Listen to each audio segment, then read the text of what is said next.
The story is about a king. And sad to say, he was not a good king. He was very mean and nasty and narrow-minded and petty, and he was obviously not a happy man. He came with a lot of baggage. Why? Because unfortunately, growing up, his father, who had been the king obviously before him, had certainly put king and country before his role as father and his relationship with his son. And the young man growing up really resented the fact that his father always put his relationship with his citizens before his relationship with his son. And so when his father was sadly taken from him very early and he ascended to the throne, the king was not happy. And his face was always contorted into a scowl.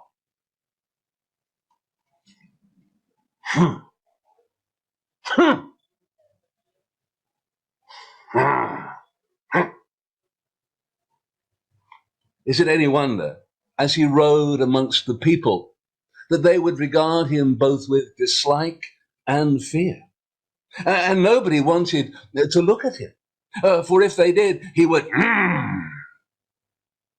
If they spoke up, he might accuse them of speaking out of turn and silence them, and even worse, have them arrested.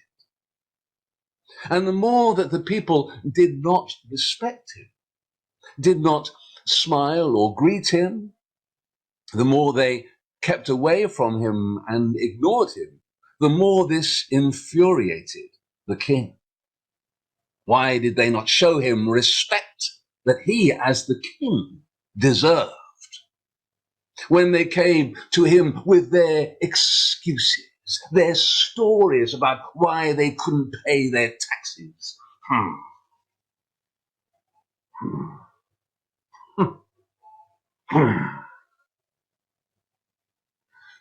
He was not inclined to listen. He did not believe them.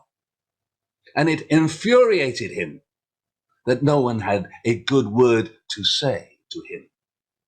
So one day, he called his wizard. He had an advisor who was a wizard.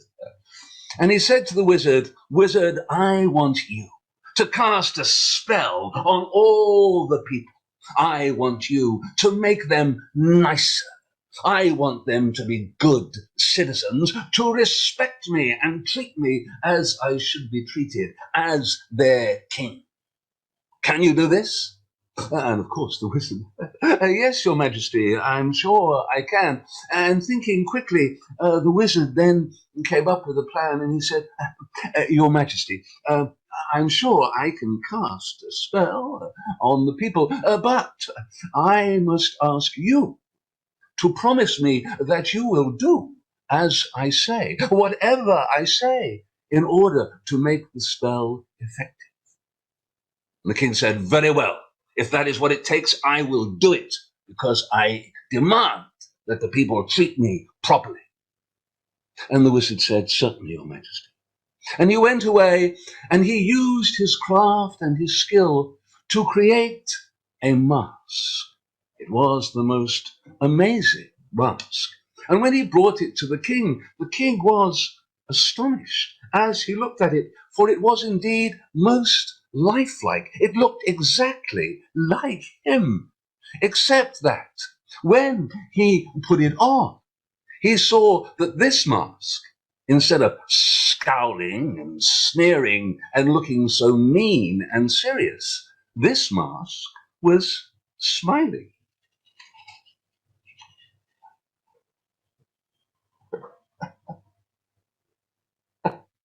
"No, no, no, no, no," said the king. He looked at himself in the mirror. It was impossible to keep a straight face. He said, "I can't wear this. I look like an idiot. I'm the king. I'm not going to walk around with this smile on my face." "But your majesty," said the wizard, "you promised you would do as I asked." "All right, very well," said the king. I will wear it for today." No, no," said the wizard.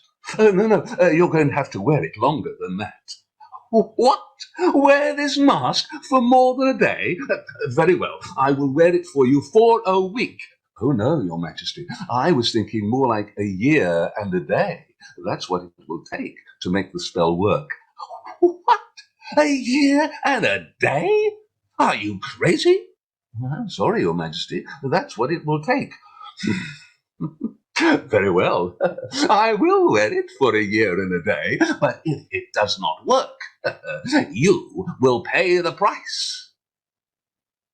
And so it was agreed that the king would wear the smiling mask for a year and a day. Well, he wasn't happy to do it, but he put the mask on.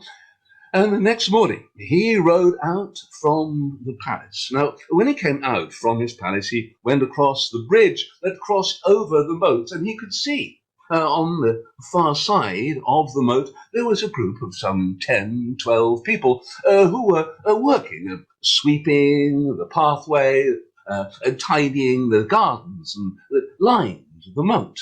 And the moment that they saw the king come out from the palace, immediately the people, they all turned away. They certainly didn't want to look at the king or catch his eye. And they made pretense that they were all busy sweeping or trimming the shrubs and kept themselves very busy. But there was one young man who, this was his first day working there, and he really wanted to see, was the king as bad as everybody had said? They said he was really the most mean and horrible person that you could possibly imagine. And as the king rode towards him, the young man turned and he looked. And he couldn't believe what he saw, because instead of the horrible, mean, scowling king, he saw that the king was smiling. And he looked again. Huh? Huh? Huh? He could not believe what he had seen. And after the king had gone by, he turned to him and said, "Did you see that?" And his friend said, "What?" "The king. He was smiling." "Nah, he wasn't smiling." "He was." "No." "Really? Really?" "Yes." Well, his friend didn't believe it, and so they waited there until 2 hours later the king came back from his ride. And again, as he came back, all the people immediately turned and got busy again on the other side of the garden. This time, both men looked up and, oh, yes, it was true. The king was smiling. They couldn't believe it. Really? Unbelievable. So that night, there they were in the tavern with their friends, drinking, and they said, "Yeah, it's true. The king was smiling." "No, really?" "Yes." Well, the next morning, when the king came out, instead of just 10, 12 people, he saw there was a small crowd, maybe 20 or 25 people. And as he rode up, he saw several of the people actually looked up at him. And instead of the usual looks of fear, they were looking at him with what the king took to be awe. This was better. Maybe, the king thought, the magician's spell is working. That's good.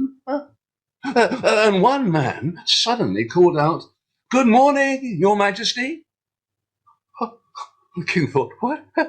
He spoke to me." Oh, well, that hadn't happened in a very long time. And the king was so speechless that had happened, he didn't know what to say. And he carried on. And the people thought, well, him being speechless, that's an improvement, isn't it? Because normally, if you spoke up out of turn, he'd have shouted at you. Even worse, might have had you arrested for disrespect. And the next day, when the king came out, to his surprise, well, there was actually a crowd, the best part of 50 people. What were they doing? They weren't working, they weren't cleaning. Had they come to see him? Normally people ran away. Oh, thought the king as he rode across the bridge. And this time, no, the people weren't turning away. They were all looking at him as he came by. And one man even said, "Morning, Your Majesty," and waved. And the king, now, he said, "Good morning," back. And he found himself waving. That had never happened before. And as he rode through the crowd, suddenly he saw there were a group of children with their teacher. Yes. And as he rode past, all the children called out, "Long live His Majesty!" Oh, my goodness, thought the king. The magician's spell is really working. He's making my people nicer people. This is good. This is good. Well, on this particular day, he was feeling in such a good mood now because the people were actually changing that instead of riding through the town, he headed off into a forest. And he rode into the forest. And after he'd ridden for a while, suddenly he heard a sound. It's like someone was crying. And sure enough, there ahead of him, he saw a young girl, maybe 6, 7 years old. And he rode up to her and he said, "My dear, what's the matter?" She said, I'm lost. I came into the forest because it's my mummy's birthday and I wanted to pick her some flowers. But now I'm going to be really in trouble. And the king said, "No, don't worry." He said, "Young lady, I will help you find your way back home." And the girl said, "No, I'm going to be in trouble because I picked the flowers. And my mummy said I mustn't pick the flowers because all the flowers in the forest belong to the king.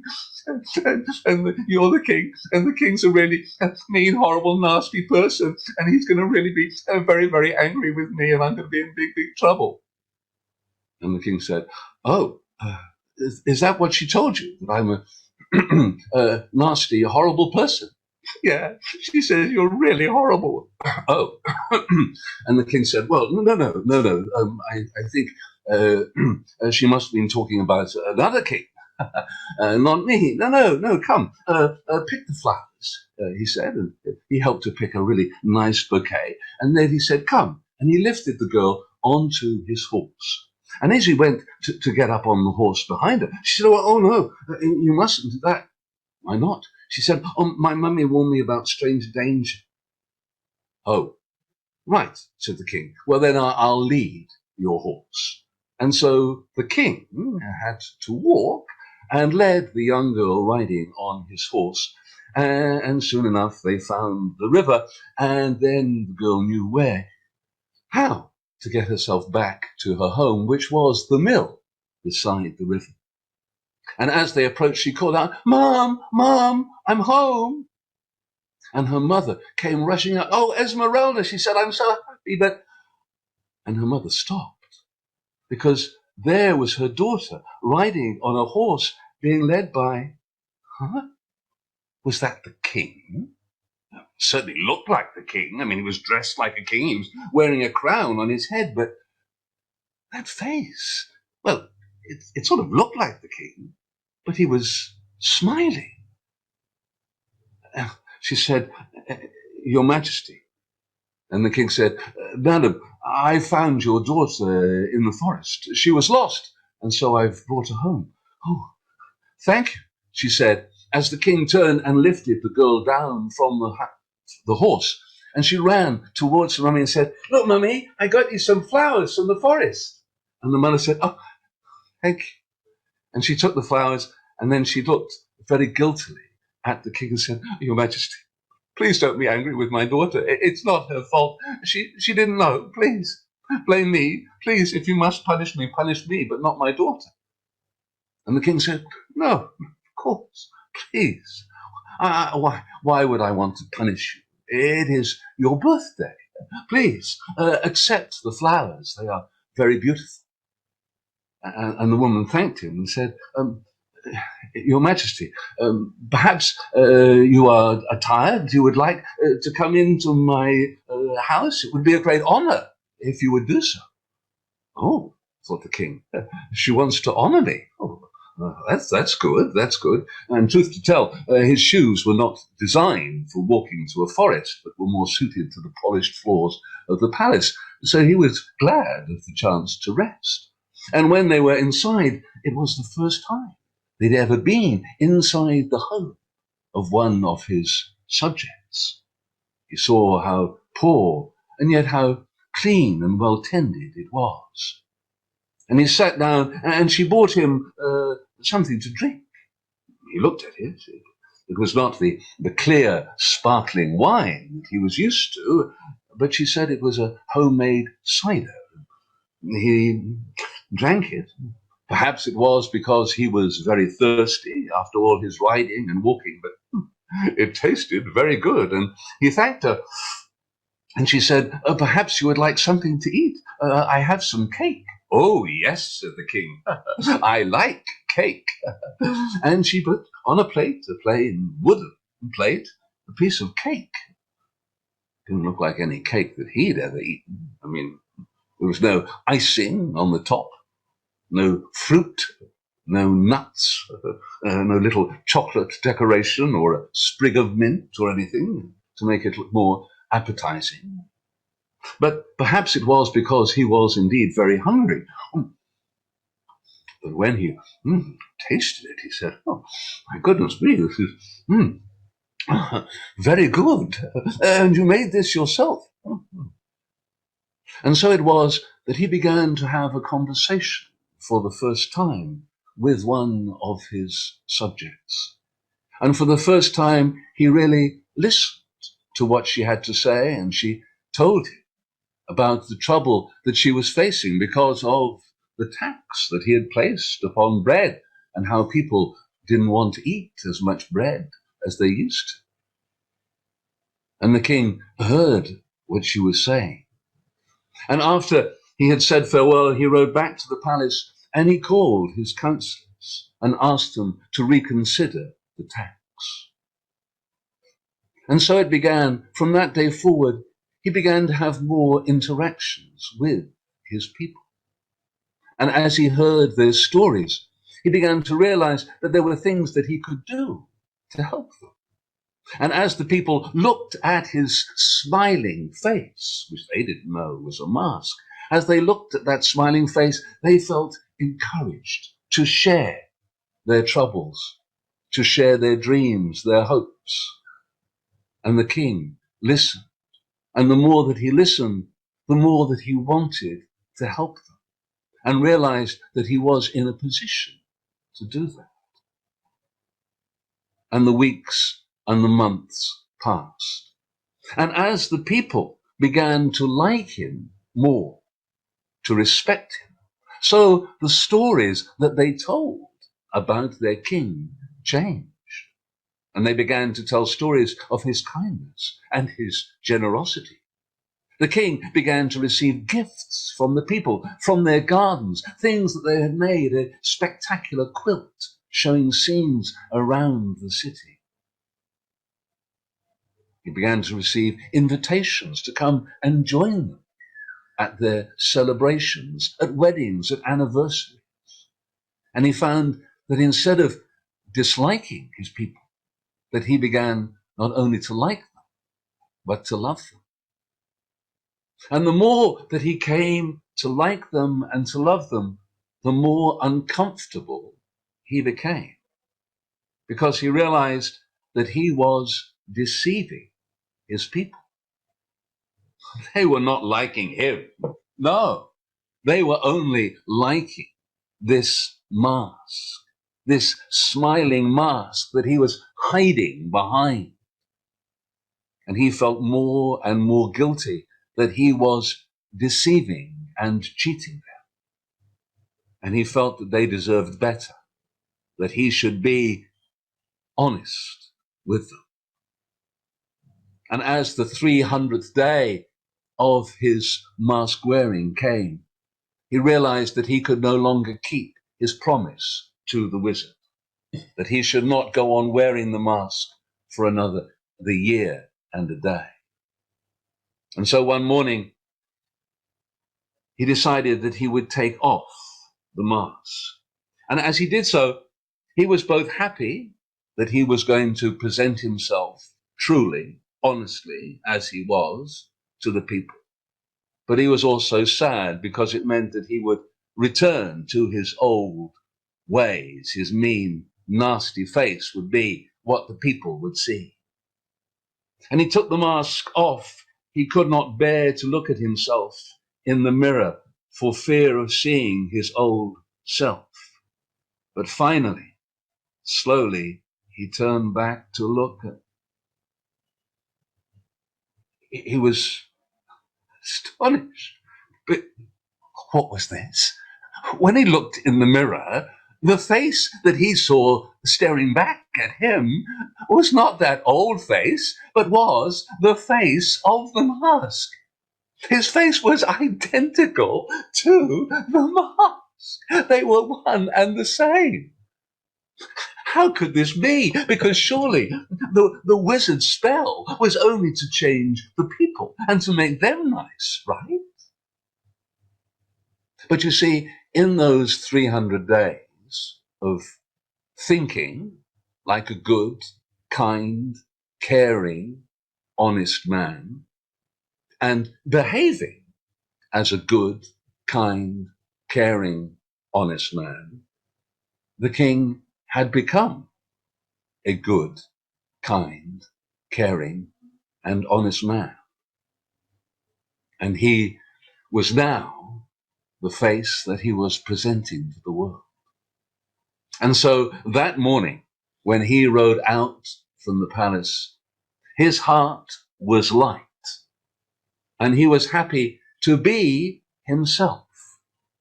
And he had no more need of a mask. He had no need to hide behind anything.